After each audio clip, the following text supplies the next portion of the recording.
The holiday tradition, a Birkwood Farm ham. It's the highlight of the meal, the centerpiece of the table. It's what brings families together. The Iowa tradition, from Iowa farmers. Birkwood Farms hams are gluten, MSG, allergen, and nitrate free. Buy yours now at the Birkwood Farm store on the south side of Ankeny or at betterpork.com. Order yours today. Your family's favorite holiday memory, a Birkwood Farm ham. Let's rodeo at the Cinch World's Toughest Rodeo, January 10th and 11th at Wells Fargo Arena. It's rodeo and a whole lot more. Come early for autographs, pony rides, and more. See more action, the best entertainment, and be part of the fun. It's too great to wait. Get tickets now at HiVTix.com. It's wild, it's western, it's pro rodeo at the Cinch World's Toughest Rodeo, January 10th and 11th.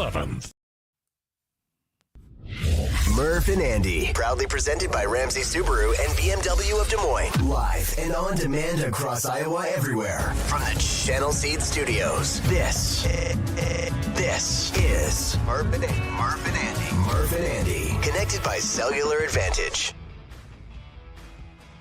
Let's do it. Welcome to Murph and Andy live on Iowa Everywhere alongside Andrew Downs. I'm Keith Murphy, and it's good to be with you here on a Monday. We know the Music City Bowl is coming up soon if you're watching this live. We'll get to that in a bit, but first, AD, it's good to see you. Yeah. Andy's not here. He not. Called in. Yeah. Is this due to the ongoing dispute about whether Cam Ward opted out of the Pop-Tarts Bowl and whether Andy needs to lose a finger? I think it is. It's and how much of a finger, right. with half, and we're combing through the archives right now to find out the wording, right? Because did Cam Ward opt out or will Cam Ward play? I don't know exactly what Andy said there, so he is taking a step back until we can sort this all out. We don't want to cut off a finger for no reason. This is clearly going to end up in arbitration. I think we can see that coming now. Yep. Andy claims, and you're right to go back and check the files, Andy claims, he said, if Cam Ward doesn't opt out of the Pop-Tarts Bowl, I will cut off a finger. And Andy now says, hey, I didn't say when. Yeah. I said he'll opt out. He opted out. And Cam Ward opted out at halftime. Now, as I recall, I thought Andy said if Cam Ward plays in the Pop-Tarts Bowl, I'll cut off a finger. Right. But Andy is sure that he said if he opts out, now a judge will have to decide, or an arbiter will have to decide, is opting out at halftime the spirit of what Andy said? Because technically Cam Ward did opt out. Should he lose a finger? Or does this thing end, as you suggest, with Andy losing a half a finger? And we want, I mean, let's be clear. We want what's best for our friend. We also want what's best for the show. And what's best for the show is best Andy, for the show before best for the friend. Yeah, and Andy losing a finger is best for the show. So we are on the side of Andy needs to lose a finger, or at least a portion of a finger, right, if they want to do half. I had, Brian Cooney texted me, said, is it half a finger now? I think that's fair. I could get with that if that's what the arbiter decides is best. But yeah, we'll get it squared away here. I know what Chris Williams thinks because he called me from Walt Disney World, making sure that Andy was going to have at least part of a finger cut off, because as a guy on Iowa Everywhere, Williams wants the kind of buzz that Andy created with the live on-air vasectomy when we had a radio show. And I don't know that this would top that, but it would get a lot of attention. And, Chris is always trying to bring more people into the tent. I think the lack of a doctor this time would push it up a notch. I mean, if Andy's just going to, take a hedge clippers and pop that baby off. But you've seen that finger, AD. It's basically useless anyway. It's like the Ed Wilson finger. If I had a finger it looks like that, like a question mark. I'd cut it off anyway. We might be doing him a favor. Yeah. So, I don't know. We'll get this settled hopefully by Wednesday. But in the meantime, AD, good to see you here as you run through the car wash of Iowa Everywhere shows in one day. Yes. You'll be doing Instant Iowa after the game. We will. Yep. You will have Instant Iowa as soon as the game is over against Missouri this afternoon. And that's with Chris Hassel? It is, yeah. Hassel, Right. I don't know where he was this morning. I don't know where he is right now. He tells me he'll be here for Instant Iowa, so we'll figure it out. The show is better after a Hawkeye loss with Hassel. It is. Just watching him melt down is kind of fun. It's Guest House certainly more Tavern popular. and Oyster in West Des Moines sets the table for sports and more here on a Monday. Pop-Tarts champs. Ward opts out, as we just discussed, and the Hawkeyes Bowl Day, the Music City Bowl, in a kind of an odd spot here, a Monday afternoon where most of us are working. Not all of us, but most of us. Like my wife had last week off from work. Her place of work is back in business today, and I think most places are, but not all. But it is odd to have a 1:30 game on a Monday that's not a holiday and most people are working. We went to Guest House Tavern Friday night, had a great time with delicious food. Amanda and Derek took great care of us. Jenny had grilled oysters. No one else joined her. I had a lobster roll and some poutine. Are you a fan of poutine? I am, absolutely, Yeah, yes. great poutine there. Cheese curds with the gravy and French fries. Maybe not the healthiest choice, but it was delicious. Chan and Corey, our guests, had hamburger and chicken parm. There's the Iowa Everywhere merch store on full display. And I think that's the only green one I've seen. So I like that's a that crew green neck. one, too. It's Not a cool- hoodie. it's That's a good crew look. neck. Had desserts, had some Barnhouse Brewing beers. So thank you, Peter and company. Also stopped by the Regal Beagle, which is right near the Guest House Tavern and near Barntown Brewing. Yeah. Do you know what a Regal Beagle reference means? It's Three's Company, right? Yeah, that's good. Okay. I didn't know. I figured you might be under that age. I only know that because it's like in the zeitgeist. I don't know it from I've never seen that show, but I know enough to know kind of what that show is and a few references to it. Yeah, Jack Tripper, who is John Ritter in the show. He's got Suzanne Summers and the other woman's name is escaping me. The less famous one. Yeah, but they live together, and I believe Jack Tripper in the show pretends he's gay so that the landlord, who is probably younger than I am now, but seemed old on the show to me and others who watched it, that was kind of the Three's Company setup. But right now, high or low since the last show. Presented by Wealth Charter Retirement Planning and Tax. Wealth Charter in Ankeny. Sorry, simplifying wealth. We're both excited about Wealth Charter simplifying wealth. AD, high or low? Okay, so I'm going to go a high. One of the gifts that I got over Christmas was a VR headset. Oh, I've used these before. What did you think? So at first I wasn't sure, but I've had a few days now to kind of play around with it, and I'm amazed by this thing. It's so much fun. It's the coolest video game system I've ever had. The graphics aren't quite there yet for the most part. It's still kind of cartoony. I feel like I'm in on the ground floor of the future, though, because there have been things I've done. Just your whole space turns into a video game. Like there's one where aliens crash through the wall and then attack you, and you have to shoot them with these guns, and it's wild. I can't play for too long without getting a little vertigo. I have to sit down a little bit, but it's been so much fun. I wasn't sure, and I'm all in on the VR revolution. I didn't really do the video games. Then the Apple headset that is similar to this. I might not be using the right terminology, but kind of blows your mind where you feel like you're standing on a beach. Yeah, yes. And you even want to reach out for things. It kind of plays tricks on your mind. It really does. The Matrix has come to life here, but that is cool. It's fun. I'm going to go high as well. And my high, I had a great weekend, did a lot of stuff with Jenny and her boys and their girlfriends and the family. So it was a great weekend. But my high was a Lyft ride home from Guest House Tavern.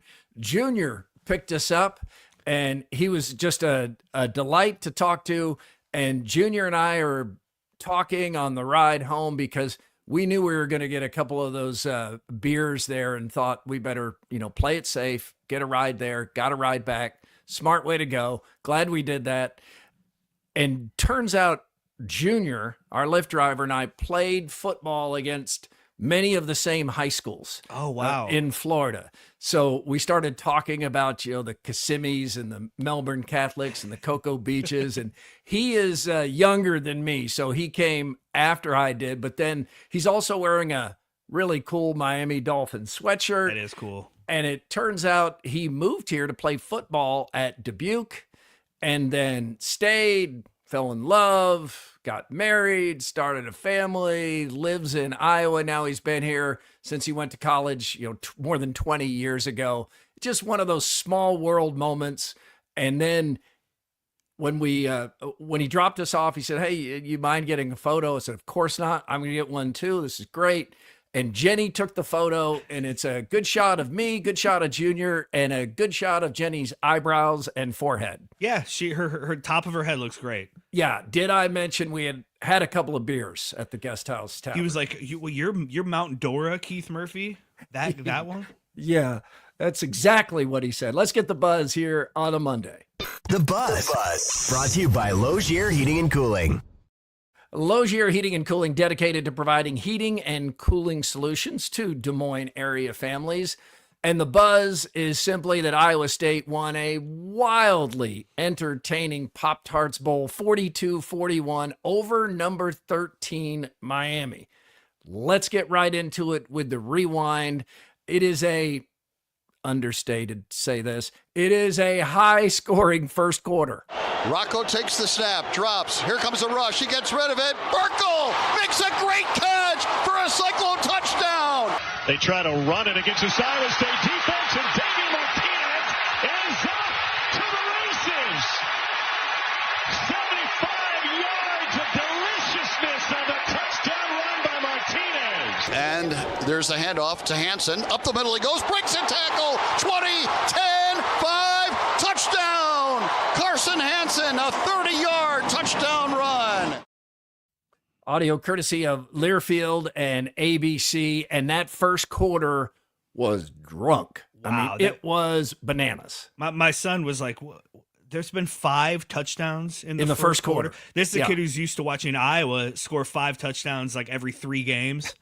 It was incredible. It was fun. It was like, Dad, I'm enjoying fast-paced. this video game. This is great. Yeah, exactly. This is awesome. He was like, "Wait, why do we root for Iowa and the Bears when this happens in other football games?" I said, Yeah, Shut up. this Go to is your room. really fun. Go to your room. Fumble on the first play, which ends up mattering because the defenses can't stop either team in the first half, and it's back and forth, and it's fun. And I don't know what analogy you want to use.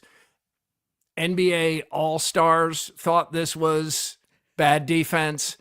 NFL Pro Bowlers thought this was bad defense.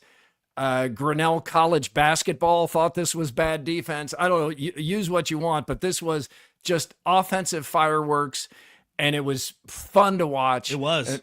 And Miami leads 31-28 at the half. So Miami just led for 16 seconds. Kick a field goal with 16 seconds to go.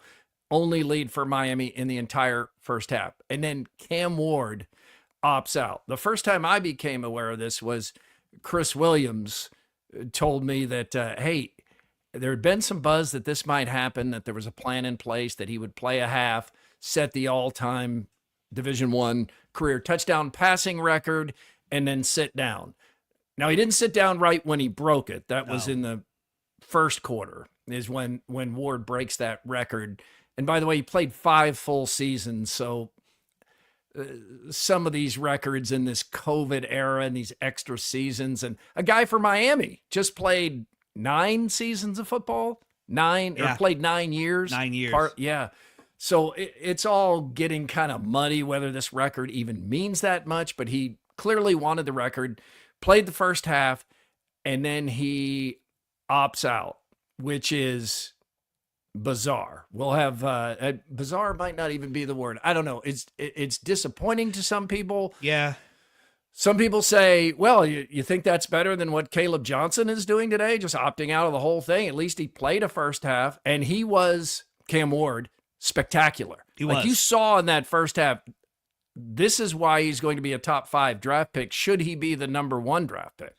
It got worse and worse the closer the game got, the later in the fourth quarter, and the more the broadcast showed him standing on the sidelines. It would have been better off if he had taken his uniform off or just not come out of the locker room at halftime or something like that. I really think a lot of the perception about what happened with him in that game was because the camera kept showing him, and Miami needs, they're settling for field goals, and you knew in the first half they weren't doing that, and they keep showing him just kind of standing there with his, hand on his shoulder pads, and you keep thinking, is he going to go in? Would he go back in? Would they even ask him to go back in? If he wanted, would they even let him at this point?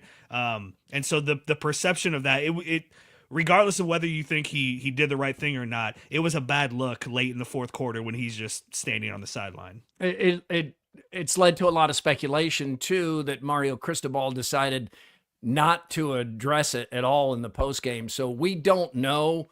We've heard reports that there was agreement that he would just play the first half and then he wouldn't play anymore. But we don't know if he asked back in and was told no, or if they asked him to play and he said, no, I'm still going to sit out, or if an agent was calling these shots. We don't know. So we're led to speculate, which is often not a great thing to have happen. But I just can't imagine, and I was talking to my new friend, the Lyft driver, Junior. We were talking about Miami because he grew up right by the Orange Bowl, Junior did, and he's a big Miami fan, and we were talking about how somehow Miami has lost 10 of 11 bowl games going into this. I think now it's 11 out of 12, and he was talking about Cam Ward, and he was excited that he was going to play and proud that he was going to play. And just as somebody who once played sports and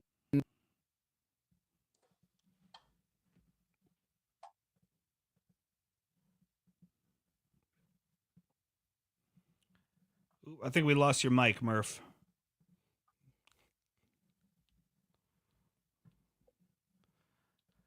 I can't. I think we lost your mic. Yeah. Can you hear me?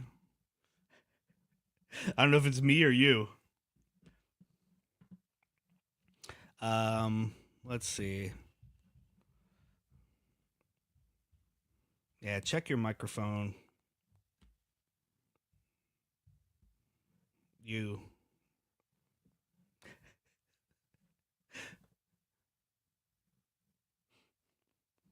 Thank you to everybody in the comments letting me know it's Murph's mic and not mine that went out there.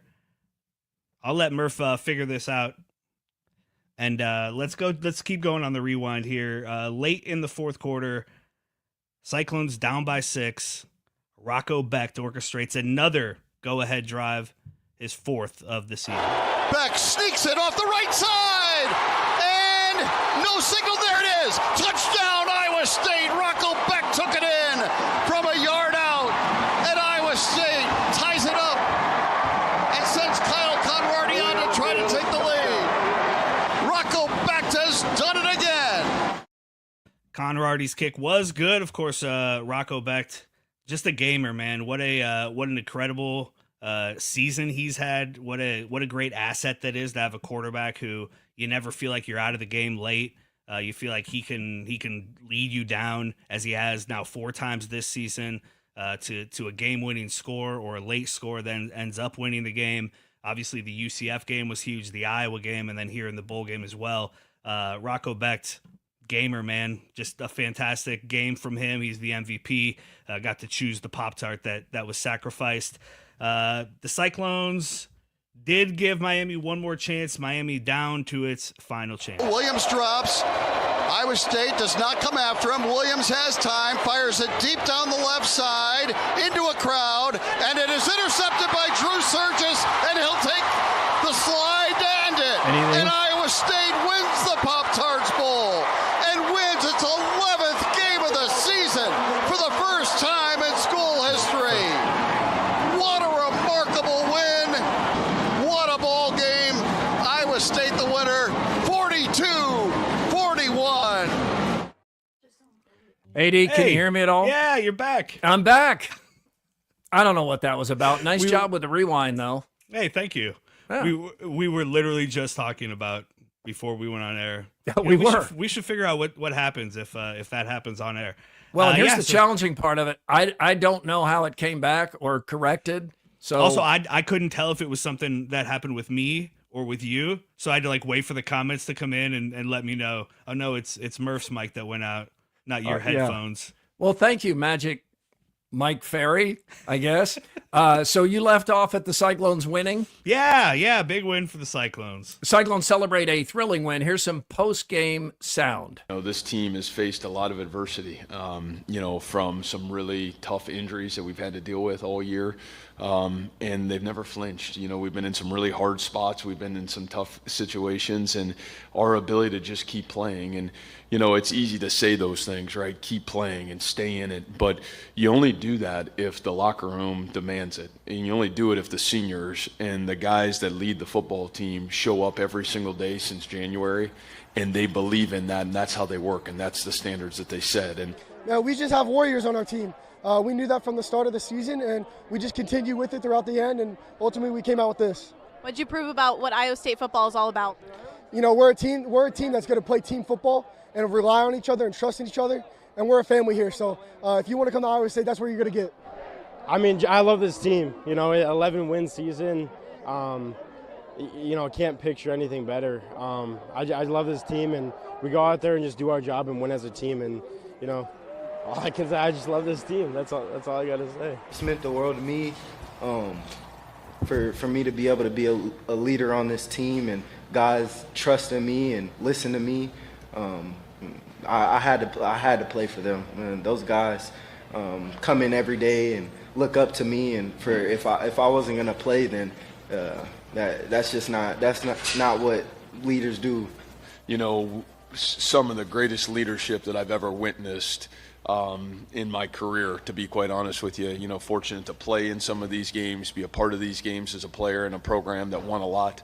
But to watch great, unbelievable, selfless leadership, it's hard to find that today in our culture, and really hard to find it in our sport.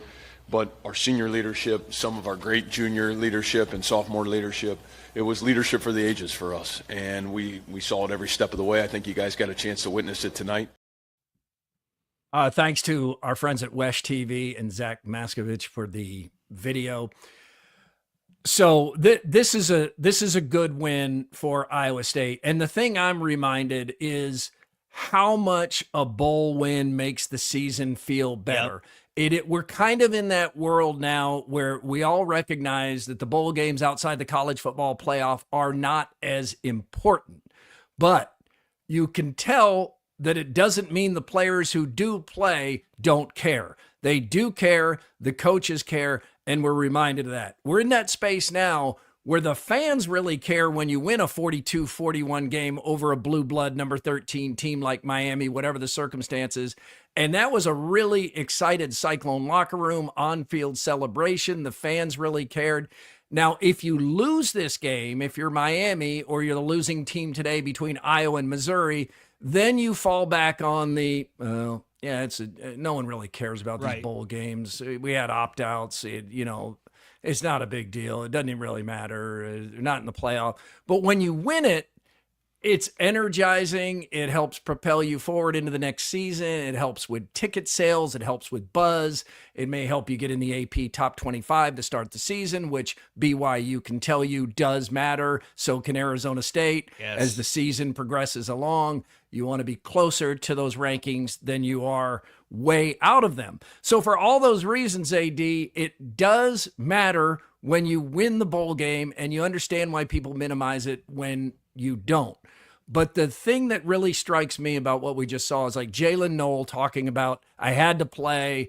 That's how I feel like I would have been. The competitive juices, like I just can't imagine being Cam Ward, being that good, knowing that I played in the first half, and really I basically, as Cam Ward, didn't get touched. I mean, there was one point where he just sat back there and wrote a Christmas thank you note, flat-footed. I've never and then seen threw the ball. Just the straight standing there, flat-footed pass. Like not even hopping up and down, just standing there. That's how little pass rush there was on him. And I know that you can get injured running, or you can get injured walking to the huddle, or as Kirk Ferentz said this weekend, one of Iowa's best players got injured crossing the street. You you just can't live in a bubble. But certainly by not playing, you are lessening the chances you're going to get injured. But I thought there was a chance Cam Ward was going to grab his helmet and go back into this game late, because it was so clear how much they needed him. Miami's drop off from their first quarterback to their second was drastic. But it's a cop-out to say, well, Miami would have won if Cam Ward had played the whole game. And it's not fair for a couple of reasons. Number one, Miami led for 16 seconds with Cam Ward in at quarterback. You can't just discount that. They did, 16 seconds. Iowa State was either tied or led most of the first half when Cam Ward was playing. The other part is Iowa State had opt-outs, and kind of in what are you doing fashion there, where they went through warm-ups and then didn't play the game. I realized there's strategy involved there, but in this world where sports gambling is legal in the state of Iowa, might have to rethink some of that kind of thing, because both Iowa State and Iowa Athletics, just to keep it here in Iowa, both have agreements and take money for big level gambling, whether it be a lotto or a casino. So that kind of thing, the NFL doesn't allow that. College football currently does, but we'll see how long that goes on. But I'm getting off the point. The point is Iowa State had players out, injured, opt-outs. So did Miami. Miami's best receiver opted out before the game. So you can only judge a game by who's actually playing in it. Yeah. And Iowa State won the game, period. And Cam Ward doesn't play defense, and that Miami defense wasn't stopping Iowa State either. That's why it was so back and forth in the first half. We can all claim we know what would have happened had Cam Ward coming, even on that final drive, but there's no reason to think that Iowa State wouldn't have found a way to win that game anyway. As I said when you were kind of off there, I mean, Rocco Beck, the gamer that guy is, I don't give anything to other teams. Like, I don't take anything for granted when you got him at quarterback. That's his fourth game-winning drive, essentially, this season. That's remarkable. So, I don't think you just say Iowa State would have lost had Cam Ward played the whole game. You can guess, but your guess is as good as anybody else's. You can ask me, do you think Miami wins that game if Cam Ward plays the whole game? And my answer is yes. Yeah, probably so. But he didn't. And that's a reflection of your team. Like, if you're a Hawkeye fan today, you can't say Iowa loses. You can't just go, well, if Caleb Johnson had played, we would have won. Caleb Johnson, for reasons we understand, has opted out. But that is a reflection on the team you took to the bowl game. Yes. You have to play with the players who choose to play. Now, Cam Ward opting out at the half is something I've never seen before. But he opted out at the half, and he's part of the Miami football program. So the players that played the second half could not find a way to beat Iowa State, and Iowa State won the Pop-Tarts Bowl, period.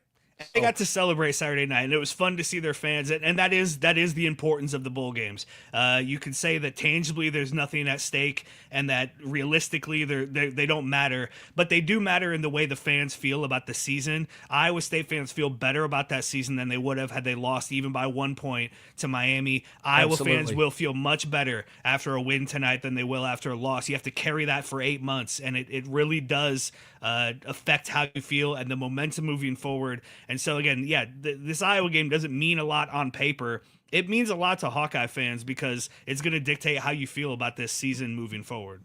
Most of the comments right now are, if Cam Ward plays, Miami wins. Ask me if I think that's true. I do, but he didn't play, and he could have played. And even if he didn't play the second half because he was injured, that's still football. Yes. You are out there playing with the players who are on the field, and that's who you have to go with. Whether it's injury, opt-out, transfer portal, whatever it is, that's your team. And Iowa State won the football game. And that should be where the discussion ends on that. To the Pop-Tarts Bowl, my goodness, marketing genius. This is now the most talked about, most viral, most buzzed bowl outside the college football playoff. And I could argue right now, going into the next round of the playoffs, this is the most discussed, seen, shared bowl game that's been played so far, including the first round of the college football playoff. Absolutely. Yes, it's so silly and it's so fun, and some of it's ridiculous. It is. I mean, Matt Campbell's eating a giant Pop-Tart that was just sacrificed on the field on national TV. And he pulled the lever. He pulled the lever to cook that Pop-Tart, to toast it. I wasn't sure how much, you don't know how kind of goofy of a guy he might be. I wasn't sure how much he would buy into this. I was glad to see that he did and Iowa State did. But you're exactly right, man. They market the hell out of this. I wish the announcers wouldn't talk about it so much. I wish they would let the mascots and the kind of stuff surrounding the game.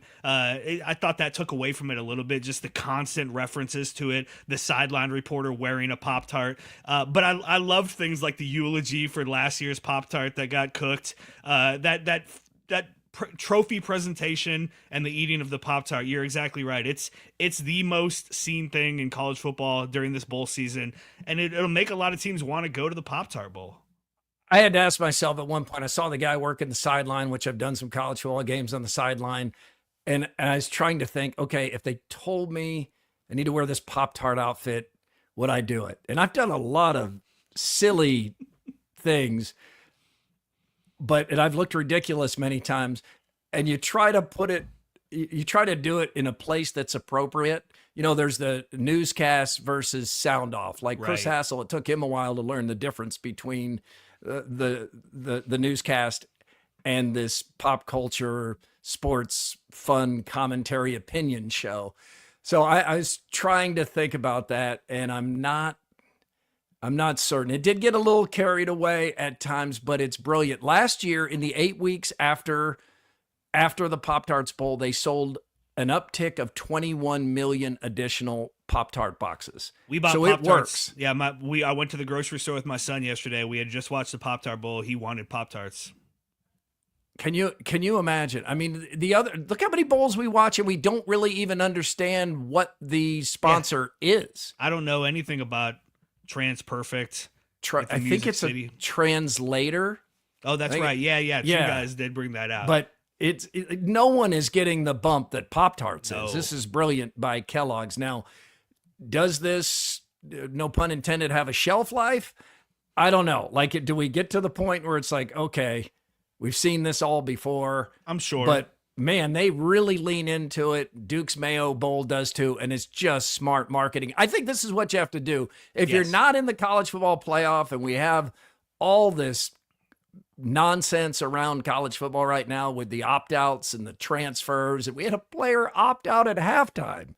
We had two other players for Iowa State went through warm-ups and pads and then opted out. So if it's going to be nonsensical, maybe you got to lean into the fun like the Pop-Tarts Bowl is and say, you know what, let's just make this a blast for the fans and the players and the coaches. And I feel like they did that. Along those same lines, early in the game, there was a review on, I think it was a Jalen Noel long touchdown, which they ended up calling back and putting at like the half-yard line. I'm all for, in these non-playoff games, let's do away with review and make the most fun call. If it's close, couldn't agree more. If it's close, he got it. Yeah. Right? Keep it moving. We don't need to spend 3 minutes watching replays to see if a guy got a first down. Was it close? Sure, first down. Who the hell cares? Just keep moving. Let's go. Let the Pop-Tarts officiate the game. If it's late in the game and a fourth down stop means the other team gets a chance to take the ball down and win, hey, it was a fourth down stop, right? I mean, like, give us the most fun possible game. Let's take the off field and put it on field too. Now, the Music City Bowl can't go Pop-Tarts, but they did give each of the coaches guitars. That's pretty cool. What's the name of this album? Is it like classic country? Is it okay? You got Kirk Ferentz, who is a country music fan, and looks a little more comfortable than who's Eli Drinkwitz look like? Better Call Saul. He does, yeah. And you're right. That's the first guitar he's ever touched. I don't think I've ever seen him without a hat on. Yeah, this guy has not held many guitars. Hat guys wear hats for a reason. Yeah, You're wearing a hat right now. Yeah. Let's get to a quickie poll from WCI Pools and Spas. Who's going to win the Music City Bowl? Is it Iowa or Missouri? I have picked Missouri. Yeah. To win this game, but I picked Miami to beat Iowa State. So what the hell do you know? Yeah, what do I know? I thought Miami would win by like 10 points or so. Iowa State won. Props to Iowa State. this does feel like it's possible. Of course, it's possible. Does feel like maybe it's more likely than I think that Iowa finds a way to win this game, because we're seeing in the chaos of December that culture matters. It certainly mattered at Iowa State, and Iowa has a really strong culture. There's a reason those two programs don't have many opt-outs or sit-outs or transfer portal people. They have strong culture. People tend to go, and they tend to want to stay. That could matter against Missouri. Caleb Johnson is a huge loss in this. Huge. And I haven't forgotten that I made all of these same points about culture last year against against Tennessee. And Tennessee went out there and just put a beat down on Iowa. Now, it turns out that was a very good Tennessee team that was turning the page from one quarterback to a very good young quarterback. I don't think we knew how good Tennessee actually was at that point, but you're right. They got blown out. And Deacon Hill played as badly in a bowl game as any quarterback in the history of football. I felt bad for him. Yeah. And so, I feel better about Iowa just having Brendan Sullivan or a warm body back there. Hawkeye Huddle surprised me. The crowd in Orlando surprised me. There were far more Cyclone fans there than I expected. Props to those fans. And this video we see, if you're watching on YouTube, from Blake Hornstein from Hawkeye headquarters, you can see this ballroom or event center room where they held the Hawkeye Huddle. It was so packed that some people with tickets couldn't get in. Wow. And had to go somewhere else. I mean, it's a big showing in Nashville. So we have to say we got some of this wrong, or I have to say I got some of this wrong. People still care about these bowl games. I think they understand they're not what they were, but they still like a good party. Yeah, absolutely. What's not to like? It's a drivable distance. It's a game that people may have, I guess you probably couldn't go to the 2021 when it was scheduled, but it never happened. It's a border state that Iowa doesn't play much. Hasn't played since 2010. And yeah, you get to go and party and have one more, kind of day in the sun with football. We got a long time before Iowa State football kicks off again. So enjoy this while you can. Grimaldi's fan photos, send them in, and we'll send a winner each Friday to Grimaldi's in West Des Moines or Ankeny Prairie Trail. You send the fan photos to Murph_Andy at IowaEverywhere.com. $50 gift card to the fan photo winner each Friday on Murph and Andy. And we need some more. So yeah, send those to Murph_Andy at IowaEverywhere.com. Show us, your favorite sports photo from the 2024, right? Get a little creative. Tell us why you want it, and you could be headed to Grimaldi's. All right, some additional hot topics here on a Monday. I was watching the unfortunate Sons, our neighbors, play at Doc's Lounge Saturday night, so I could only see the BYU Colorado game on the TVs. Now, I thought by watching the TVs there at Doc's Lounge, I thought that BYU won the game handily, but then I saw, according to the announcers and the ESPN broadcast, that Colorado just rolled in that game. How did I get that so wrong? It's weird, isn't it? Isn't that weird? Is. Yeah. NBC has flexed to the Vikings-Lions Sunday night. This will be for the North Championship and the overall number 1 seed. That is going to be a monster number for NBC. What a big game. Yeah, awesome. And I mean, coming into the season, everybody knew the Lions were going to be very good. Right. But to have the Vikings do what they've done with Sam Darnold has been remarkable.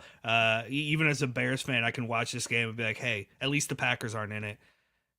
Vikings are just an incredible story. They really turns are. out it was not a pause year. Drake now 12-0.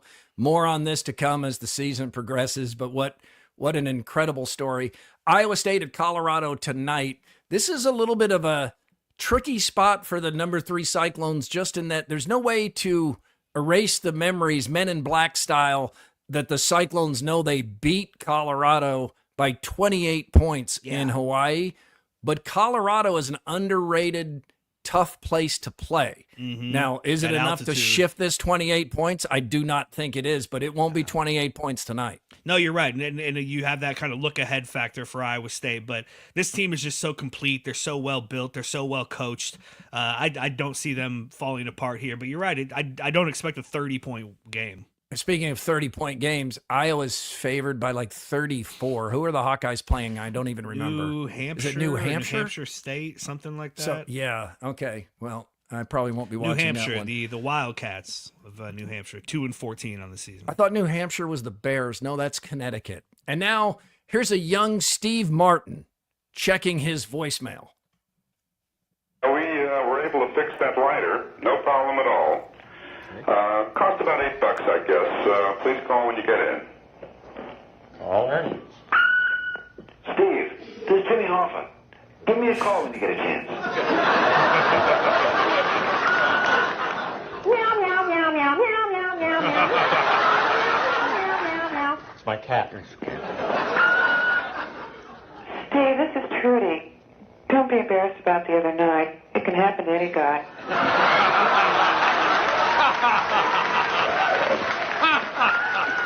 Hello, Steve. This is Victoria. Don't be embarrassed about the other night. Any guy. It doesn't mean you're not a man. Talk to you later. Steve, this is Bill. Don't be embarrassed. Oh, Steve Martin on the Tonight Show with Johnny Carson. You hear Ed Confluence. McMahon's laugh there. Oh, yeah. That's underrated how much that helped other people laugh to I get bet. that roaring laughter. Confluence, the official beer of Murph and Andy. My wife Jenny stopped by Confluence today, and she's picking up some beer for a weekend get-together. Confluence, thanks for being with us all these years. Now, let's get some more here on a Monday. But wait, there's more. From Either Or Eatery and Patio. Either Or offers lunch and dinner daily and brunch Saturday, Sunday, 8 a.m. till 2 p.m. with regular dinner service resuming from 2 o'clock to close. The patio is kid and dog friendly, and it's tinsel for another 7 days. I think Sunday is the last day of tinsel there at Either Or. Saturday night, in the waning moments of the Pop-Tarts Bowl, I took the family over to Tinsel or Either Or. There's my beautiful wife, Judy, with the Christmas teeny drink.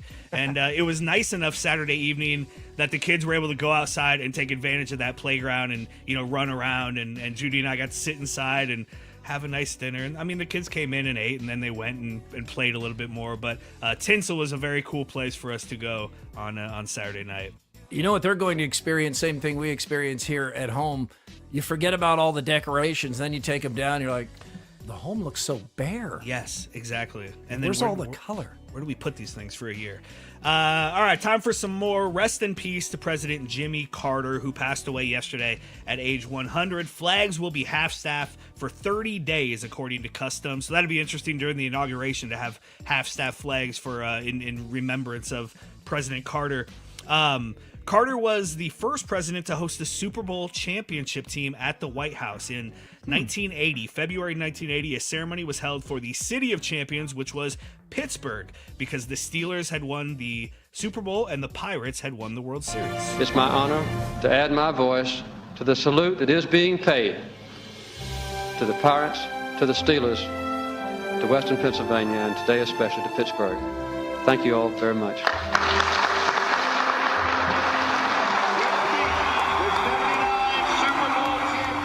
So that custom began with Jimmy Carter. Terrible towels still a thing. Yeah, after all absolutely. these years. Yeah, there was questions at the time whether you could be elected president with the name Jimmy. So there was a lot of discussions of him running as James Carter, but he insisted on Jimmy. Okay. What a life, 100 years. So I read yesterday that Babe Ruth hit more than 400 home runs after Carter was born. That's incredible. Yeah. Oh, that's awesome. It is. All right, now a segment we like to call This Story Keeps Getting Worse. Uh-oh. 2 Oregon men were found dead in a Washington state forest over the weekend, or I guess last week. That's pretty bad. That's bad, yes. It gets worse? It was after they failed to return from a trip to look for Sasquatch. They're out looking for Bigfoot? They're out looking for Bigfoot. The 59-year-old and 37-year-old appear to have died from exposure. The weather and the men's lack of preparedness led to that demise. So they died. They're looking for Bigfoot. They didn't prepare when going to look for Bigfoot. They just wanted to see that Sasquatch. A family member reported them missing around 1 a.m. Christmas Day after they failed to return from their Christmas Eve outing. So they did this on Christmas Eve, unprepared, in a search for Sasquatch. And then 60 volunteer search and rescue personnel helped in the 3-day search, including canine, drone, and ground teams. So they missed Christmas. So they all missed Christmas. They spent God knows how much money and time and resources to search for these guys who, rest in peace. But man, be smarter than that. Talk about dumb ways to die. And you know what nobody found? Bigfoot. You're right about that. A Texas teenager has been charged with animal cruelty. This after the cops say she poisoned another student's show goats. What? Aubrey Van Landingham. That's right. I didn't make that up. Andy didn't. It's not somebody Andy grew up with. It sounds like it would be. So she wants to win this contest so much, she poisoned the competition's goat? She poisoned the goat. Prosecutors say the goat named Willie died about a day after he was allegedly given a toxic pesticide. It went down at Vista Ridge High School. Aubrey has already confessed to poisoning the goat, allegedly admitting this was her second attempt to do so. They said she searched for information on her phone about lethal poisons for animals and also how to clear her search history, which apparently didn't work. No, this is not the crime of the century here. Rest in peace, man. Willie the goat. Yeah, sorry, Willie. We'll run through a couple of This Day in Histories here. A shout out to Andy. I always like to get these in when I can. 1981, this day, Wayne Gretzky scores 5 goals and an assist in Edmonton's 7-5 win over Philadelphia. This gives Gretzky 50 goals in 39 games. That's the quickest to 50 in NHL history. It also, in the same game, set the NHL record with a 15-game assist streak. All the while looking like Princess Diana on skates. It's amazing. Rough day in history for Mike Shanahan. On this day in 2008, he was fired by the Broncos, and on this day in 2013, he was fired by Washington. Jeez, that's a rough time. Not as rough as that Sasquatch mission. That's right about that. Finally, on this day in 2018, Patrick Mahomes becomes only the second quarterback in NFL history to throw for 5,000 yards and 50 touchdowns during the Chiefs' 35-3 win over Oakland. He achieved both marks on the same play, an 89-yard touchdown pass to Demarcus Robinson. And by the way, that was his first season as a starter. He led the Chiefs to the AFC Championship game that year, as he has every year since, winning 3 Super Bowls. What a quiet 15-1 season Patrick Mahomes and the Chiefs are having. It's crazy. It really is pretty wild. And hey, that's your more. Time now for Throwdowns. Yeah, it is. Throwdowns. It's Throwdowns. Backed by Heartland Tire and Auto. Shout out to Heartland Tire and Auto. We appreciate their support as we always have, and heading into 2025, they're your place to go. We've seen all kinds of bowl opt-outs. Murph, Caleb Johnson announced early. Jaden Higgins went through warm-ups and then opted out. Cam Ward opted out at halftime. When is the best time for a player to opt out of a bowl game? I understand the thinking behind all 3 of the varieties we've seen here in the past month, just near us. But I think Caleb Johnson is the right way to do it. You know you're not going to play. You know why you're not going to play. I think Cam Ward played so he could set the record. I don't think that's the right way to do it, and I can't imagine opting out of a game my teammates clearly needed me in. And I don't like what Iowa State did. I understand they're trying to gain a competitive advantage, but going through the charade of 2 of your key players, putting on pads and going through warm-ups to try to gain a competitive advantage, understand it, but it's misleading and I think uncomfortable on a couple of different levels. So I'll go with the Caleb Johnson method. It disappoints people, but it's straightforward, and you understand the reasons here in 2024, about to be 2025. Yeah, I agree. You give everybody time to digest it and come to terms with it. You give the team time to figure something else out. I agree with you. You asked this of John Sears last night on Sound Off Murph. Chiefs or the field to win the Super Bowl? I would take the field. And it's not because I don't think the Chiefs are capable of winning the Super Bowl. Clearly they are, but no one has ever won 3 in a row for a reason. They have to prove to me that they can do it, because there have been some great teams that haven't been able to get that third one in a row. They have shown some vulnerabilities this season, but they've still only lost 1 game. So it's a low confidence field, but I'll take the field. I'll take the Chiefs. Until somebody beats Mahomes in the playoffs, it's going to be hard to not take them. All right, Murph, tomorrow's New Year's Eve. Will you be awake at midnight? Absolutely. I can't remember the last time I wasn't awake at midnight. So, yes, job. I will, and I will watch the ball drop. There's almost no chance I'll be awake at midnight. The goal is to stay up till the ball drops in New York and then be asleep by midnight. Good luck to you, AD. Yeah, thank you. I know you can do it.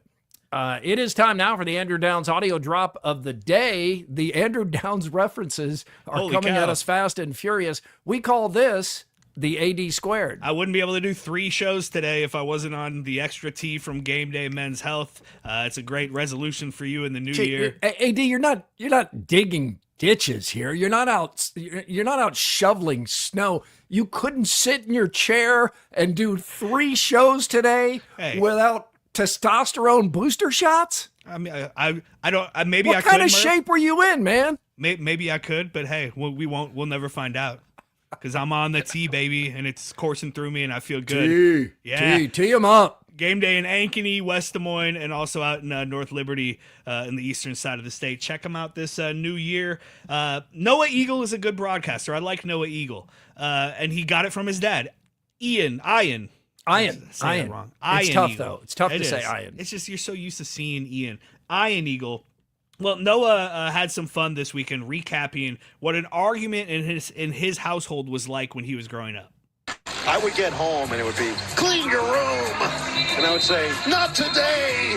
And he would say, breakfast denied. And I'd say, I want some eggs. And then he would say, broken ankles and yolks. And I would say, I'm not hungry. And then I'd get grounded. That's usually how it would go. That's great. That's fun. That's great. And you can tell it's affectionate. He's poking fun at his dad a little bit, but you can tell it's affectionate. Like that a lot. Quickie poll results are presented by WCI Pools and Spas. Who's going to win the Music City Bowl? Is it Iowa or Missouri? 55% of people think Missouri will take the win. I will say, I know a lot of people are listening to this via podcast, but Iowa has taken a 7-0 lead in the first quarter of the Music City Bowl. If that changes anybody's idea there. Brendan Sullivan, 4 for 4 on the first drive with a touchdown pass to Terrell Washington Jr. So the Hawkeyes. So that's a great start for the Hawkeyes. Many of you, if you've heard this, many of you, as you're hearing my voice right now, you know the outcome to this game, but some of you are watching live. So we'll see how that turns out. We want to thank AKC Marketing for letting AD join us here today. Yeah, there's your hat right there. Also hit up the merch store. Still merch open. store, always open. iowaeverywhere.com. Thank you for being part of Murph and Andy here on a Monday. Sorry that Andy didn't have the stones to show up because he's afraid he wouldn't have the finger. We'll get him. After he was that done. finger. We're getting that finger, Murph. Yeah, we're getting that, at least half that finger. Support local media on Iowa Everywhere. Please like and subscribe wherever you get your Iowa Everywhere podcasts. If you're going to watch the Hawkeye game now, enjoy it. We are back Wednesday. We think Andy might be back. We're not sure about half his finger. We hope you're back Wednesday, too. Thanks for joining us today.